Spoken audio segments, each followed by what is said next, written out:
Bugungi videomizda qurilishlarimizga ishlatiladigan har xil turdagi assortiment mishalkalarimizni video obzorini qilib beramiz.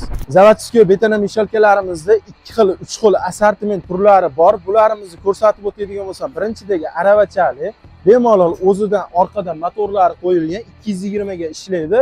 Joyida turib loylarimizni tayyorlab, bemalol quyadigan joylaringga to'kib kelishlaring mumkin.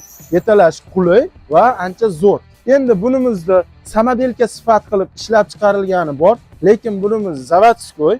Bunimizning materiali konteynerimiz materialidan qilingan, ya'ni ko'pchilik so'rashadi, nimaga unda yengil deydi. Chunki konteynerda temiriga yaxshilab ishlov berib, keyin ishlab chiqarilgan akalar. Ishlashiga 6 oy kafolatli garantiya beriladi akalar. Endi bunimizning litri 180 litrdan boshlanadi. 180, 200 litrli va 220 litrli va boshqa turdagisi bor.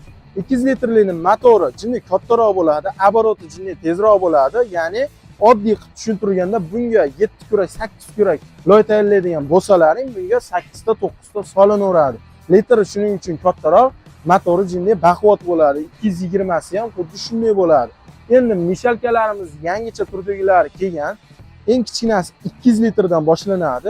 200 litr, 230 litr va 250 litr. Bunimizda faqat betonga ishlatish shart emas akalar. Meva quritkani ishlatsalaring bo'ladi.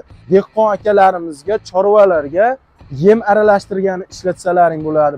Bu mishalkalarimizga nisbatan yangilari kelgan, motori kattaroq bo'ladi. Ob'yom shuning uchun kattaroq. Eng kichkinasi 200 litr. 200 litrlisi ham ancha katta ob'yomda oladi akalar. Bemalol narxlari eng arzon narxlarda qilib chiqarilgan.